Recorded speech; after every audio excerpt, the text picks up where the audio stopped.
Across England, children from some Asian groups consistently underachieve in school. Their parents and carers may not have the literacy, numeracy and language skills to support them. They often find it difficult to understand the education system in this country or the role that schools would like them to play. Sometimes schools don't know enough about children's home culture and how best to work with families of Asian heritage. This can have a negative impact on the development of children's literacy, numeracy and language skills. It's really important to get the women of this community to actually take a more active role within the children's education. If she understands what the school is teaching her child, the child is more likely to progress within school. Schools can play a vital role in engaging Asian parents and carers in helping to break this cycle of disadvantage. There isn't just one solution. It's important that ways of engaging families are developed in response to local needs and in consultation with the local community. My daughter came from school and she gave me a letter from the school that this will be going on. I do look forward every week for coming into the next session. Derby, Croydon and Rochdale have developed 3 different approaches to support family literacy, language and numeracy skills.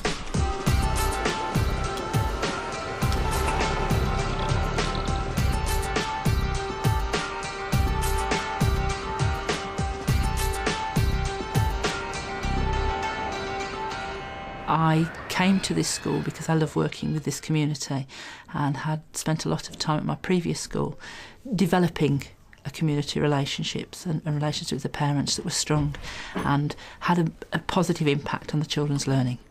At Dale Community School, involving Asian families started gently, with parents and carers being invited into the school each day to collect their children from the classrooms. This helped to break the ice so that staff could then build a relationship with families and ultimately recruit parents and carers to the workshop sessions. I think that the fact that the reception children see their parents coming into school and being part of the school makes it a very easy process for them. And there's that first conversation, that first dialogue that happens between parents and the children about what's gone on in school today. And that has to have a positive impact.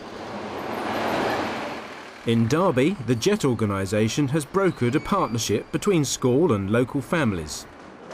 Between them, they have designed a series of workshop sessions for families to learn how to support children with their literacy, language and numeracy, both at school and at home. I've lived in the city pretty much all my life, and for the last 2 to 3 decades there have been lots of issues here, but primarily high unemployment, low educational attainment and lots of deprivation. When the Indian community came, their education levels were somewhat better and they did not have the same cultural constraints of not being able to send their women to work. So a group of us decided that we would try and make a difference, that we would engage with the key institutions of this city. 3 to 4 years on now, we have hundreds of people benefiting from our programme. Although they might be teaching the children how to write, initially what we'd do in the class is show them how to write the letters correctly, how to produce the numbers correctly. Once they know how to do it themselves correctly, then they can teach that to the children. So the numeracy and literacy that we do embed within the course actually help with the development of the children as well. Right, are you ready, ladies? Family Literacy Project is a project that's centrally funded by the local authority, and that's a project that involves a teacher from within the school working with the children alongside an adult tutor who comes in to work with the parents. आज जड़ा ना science के बारे में जैसे गल करनी है, साइंस एक सब हिस्सा है करिकुलम दा, जड़ा knowledge and understanding of the world which वो आमदा है. It went well. Why went it well? Me and Sophia work together very much as a team. I speak Murpuri, but Sophia speaks a variety of languages, including Urdu and Punjabi. So that caters for the different types of learners that we have. ऐसे लग रहा है ये. Oh my God. आप खाने लग पड़ी है. When working with young children, we encourage them to learn through play. This concept isn't really used by countries such as Pakistan. They use more of the formal learning approach. So understandably, these parents won't see play as learning. We explain to other parents how you can actually use everyday situations at home as well. So it's just, even though they don't know English, they can actually facilitate their numeracy. हाँ जी मदद मिलती भी है जिले read कर दी book उस मुताबिक मैंने पता चलता है किस तरह अंडरस्टैंड करना है किस तरह बोल सकते हो वर्ड हाँ जी. Yes, she's learning from her daughter as well because when she reads books to her, and then she's picking quite few words in English as well. I'm learning in school what happened in school every day, every week. Then I can help her. So she doing very well. She progress getting well every day. I'm doing this course because I was recommended by a friend who has been doing this last year with Mrs. Mahmood, and she said to me that it was very good. In the beginning I thought that being educated enough I didn't need any help or support, how to teach my children at home, but I came here just to see how it was, and a couple of sessions they actually changed my mind. I think what we're doing in terms of JET is we're giving both sides a lot of confidence. So certainly in terms of school stuff, if they need any support, we're more than willing to talk to them, help them, involve them, and same with the parents. Mama. Some people's schools are excellent because they're somewhere they go every day. They have to take the children there. And depending on the school, some schools are really good at making parents feel really welcome and making the whole place feel non-threatening. It's their space, it's the parents' space, it's a community space, not just the teacher's space or even the children's space.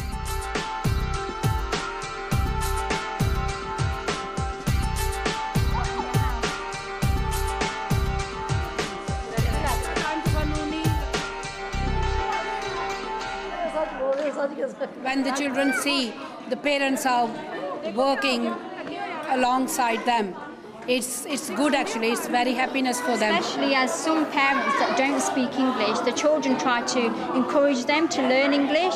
So seeing their parents in this environment is a new thing for them, and it shows them that the parents are trying as well. Men थोड़ी बच्चे children help घर अपने बच्चे ना बोलने तो फिर इतना भी आने जी school practice करने का. She says Hizara practices at home speaking English with her children. They're all older than Mariam, so she practices at home and then tries to use that in the classes that she comes here. I would like to do interpreting, as I know Urdu and Punjabi and I can speak fluent English. So I mentioned it that, and they did say that they will help me.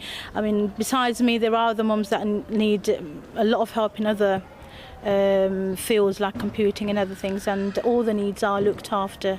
What the mothers have now recognised is there are a lot more things that they can do in terms of training, that it isn't just about ESOL, about trying to improve their English, but it is about finding out methods of how they could improve their children's education in turn. A lot of the parents now, we've built their self-confidence and self-esteem. They have stated that they want to access other learning opportunities, such as learning how to use the computer, developing their English language skills. So where JET can help, we do help them, but where we don't have the facility, we signpost them to other agencies within the community.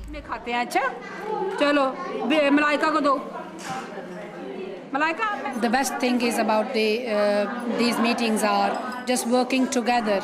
Seeing the happiness, the smiles on the children's faces, and when they do the activities, because a lot of these parents don't have the time or the opportunities to try these at home. I think it's the sense of achievement that we get. It is, yes. There are people who really worry about schools. I've come across parents who say when they smell the smell of a school, they feel the same thing in their tummy as they do when they smell the smell of a hospital. They're that nervous about schools and teachers and rules and all that kind of thing.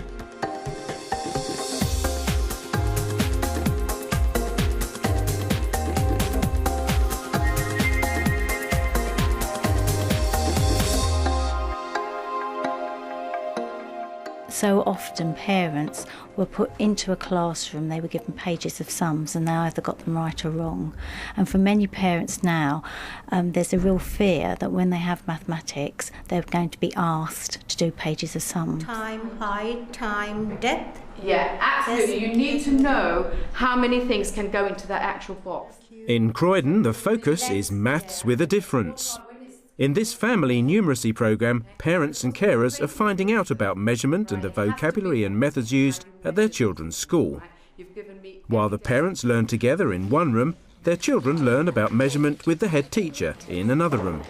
I always enjoyed teaching maths because I was a maths coordinator in the past when I worked at other primary schools, and I was a maths advisory teacher for a while, so I have got quite a bank of skills and it's really good to be able to use them again with the children in the class. I have to help my mum because I'm smarter than maths. She needs to learn maths to teach me how to do more maths because I don't know that much about maths. Mine's bigger than me! As a school, we identified that our numeracy results were not in keeping with our literacy results. So we wondered if we actually had a course where parents attended and were given knowledge, mathematical knowledge, giving them more outline on the vocabulary they needed and the type of strategies that are used in school. We thought it would have more impact on improving our numeracy results throughout the school. You have this amount of boxes, you want to know whether they fit, for example, in the cupboard. Absolutely. All these things, all this vocabulary, which doesn't necessarily have to be mathematical, but it can be everyday language that you can use at home. You need to know what time school starts. Okay. Parents that come to family learning courses usually join, first of all, a very short course. They might join a taster and then move on to something a bit longer. And eventually we get them onto moving onto more intensive courses where they can do accreditation. Probably one of the best ways of recruiting other parents is to try and use somebody who has already benefited from a program. We both working as PALS. PALS stands for Parents as a Learning Supporter. We both working in Croydon, and I work in primary sector. And Kumudini. I worked in secondary school. Our project called PALS, Parents as Learning Supporters, has been one of our great successes because these are parents who have already joined family learning reluctantly but have got such a lot out of it that they are so enthusiastic about, selling these courses to other parents. As the children start school, their English starts improving. They are more in touch with what's going on and are able to manage in the community much better. And the parents, there is a drift between the parents and the children. When I joined into family learning, it was very helpful to me to speak and read and write in every way, because it helped me to help my children. And I think it's important for the other parents as well, and who they came from abroad. It's very important, I think. It ought to be that everybody has an opportunity for family learning at various stages in their children's lives. Recruitment is difficult because people don't really know what it is, and unfortunately also sometimes in the schools the teachers don't really know what it is and what the benefits are. Schools are reluctant to put on family learning courses because they've got a lot on their plate and there's a lot going on, and it's quite a heavy commitment. Parents don't want to know about it because they feel that it's like going back to school, and maybe some of them haven't had a good experience of schooling themselves.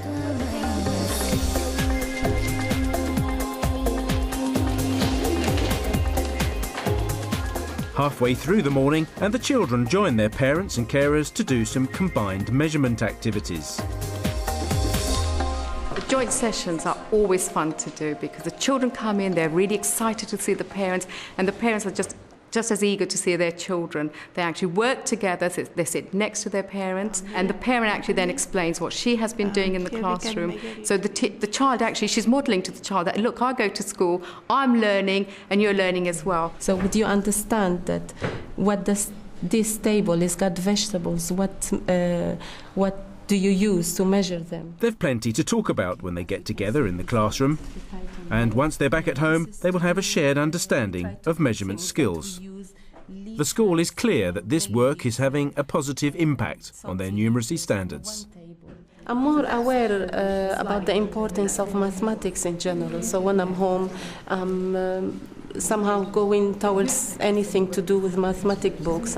We're talking more about maths at home. We measured the circumference of the head, and then we did the backbone, the spine. Because we were talking about measurements, one of the things that we had to investigate was the rumour, actually, that the circumference of your head is 3 times your height. So again, we're using measurements, we're using the instruments that we had actually talked about beforehand, and this is what we were trying to cover. The most enjoyable part of the work is that when you see very reluctant families, that parents and carers that come and join the courses, and by the end of the course, they are saying very positive things about the course and the difference it's made to their lives. I've been feel more, I want to do more, and I've been looking more for where to do more courses because I really enjoyed it, yeah. We should learn because now it is our country now, and we should learn this language as well as we learn by our language, the home back. So we should learn here. If we want to live here, we should learn English. There's 32 different languages that are spoken, so it's very important that we're able to communicate quite often via the children to translate to their parents about some of the different things that they're doing in schools. For the last years, I was too busy really to get involved in any group. I was busy with the children. I had younger children, and I was for sometimes childminder, so I was somehow restricted in joining any group.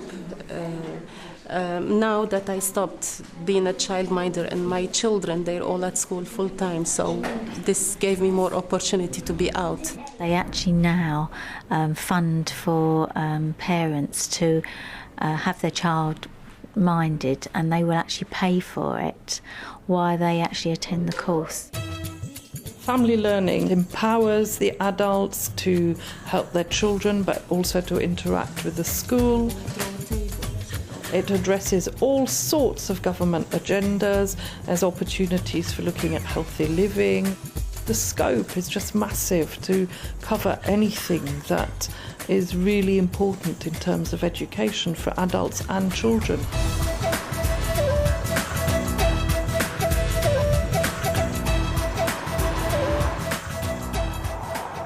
The multicultural project that we're doing is a way to actually get parents involved in the life of the school, talking to parents about how they feel and what they need and what they understand and what they'd like to know more about, was crucial in actually gaining their support and raising their own confidence and feeling valued by the school for what they had to offer. When I first started in Rochdale, there wasn't any bilingual worker in the schools, and a lot of parents weren't coming into the schools. Well, in fact, none.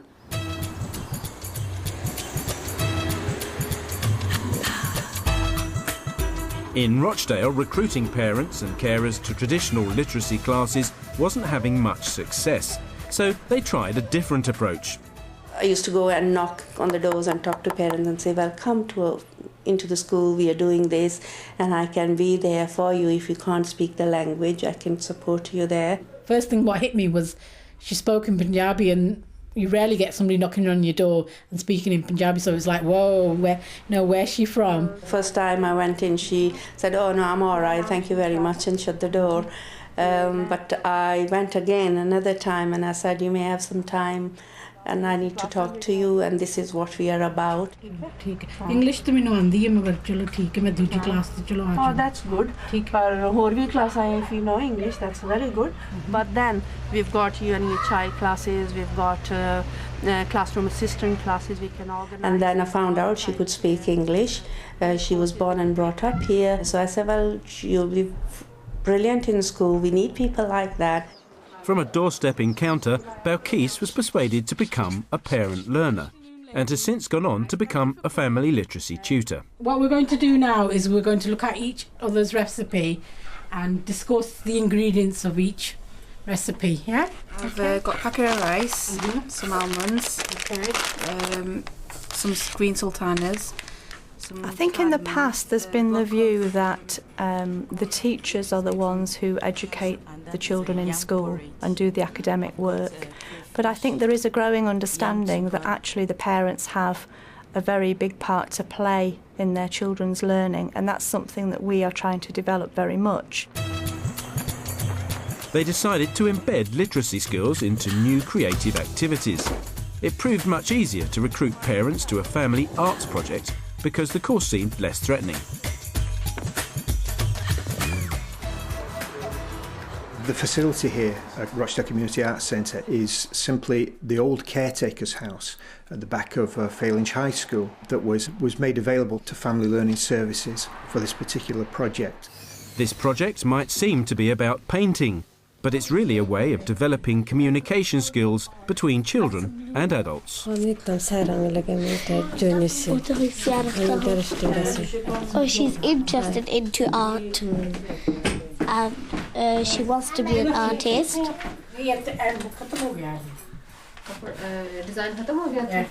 The idea of producing banners that will be up in school for all the children and all the parents to see, and to celebrate the different countries across the world that our children and their families originate from, we felt was very important. People come often with little confidence about approaching creative work, and we give them opportunity to express themselves and do what they want to do and help them to do that. To achieve the kind of artwork that they want, they find that they need to perhaps enlarge a piece of work, and they'll measure that and look at what kind of size piece of work they want to finish up with. We seem to have a good time with the children. The children seem to enjoy what the adults are doing and also what they're able to do with the parents alongside. I enjoy doing stuff with her because she helps me and I help her. When the children go with their parents to the art centre, it's like my mum. That's my mum doing this. Our starting point needs to be the parents' strengths, existing experiences, and so on. We need to build onto what they already have.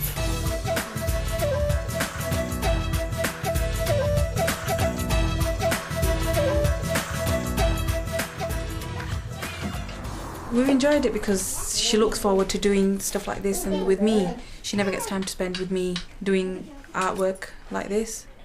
We've never had a chance to get out like this, and so she's really enjoyed it. She gets time to come out and spend time with me.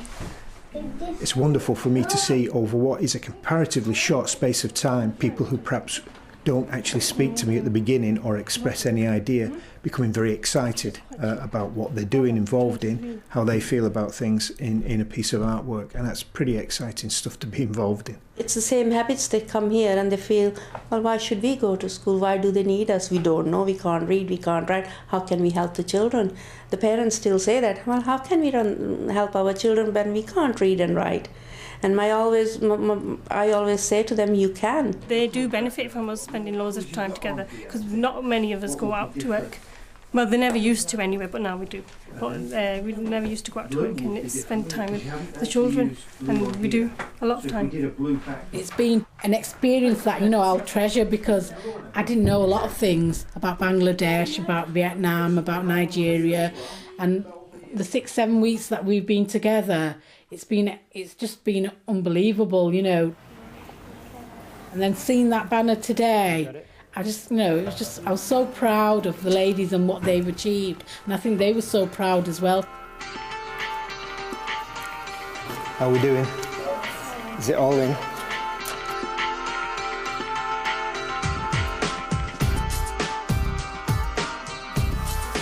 Right with them.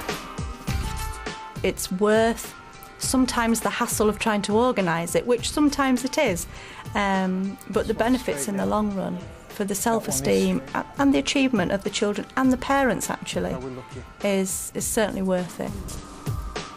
They can't believe it's theirs. They've done that.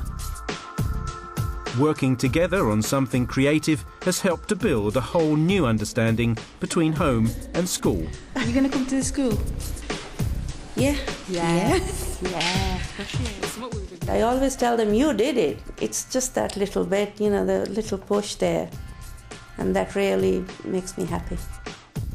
Recognising the cultural backgrounds of the families involved has improved the motivation and communication skills of these adults, which in turn is benefiting their children. One of the key things that we believe in this school is that care for children is actually caring for them lifelong, and if we can set them on the right path to learning early on, then that will help them as they move through life. When I'm here for the first time, I also can't speak that much perfect English, so you don't have to be worried. You can join with us. The major influences on the success of any kind of project or work like this with parents is the commitment of the staff involved. That's what makes the success, really, and without that, an awful lot of it wouldn't happen. And it's a wonderful opportunity to meet the parents on a more informal level and give them an opportunity to get to know you as a person, and also to really appreciate some of the things that are going on in schools. We also get a lot of the support from other parents. We get a chance to talk about our issues with the teachers as well. And overall, it's very, very enjoyable. Yeah, I do look forward to coming in every week, yeah. It brings so many people together, the parents, the educators, the children. What more could we want?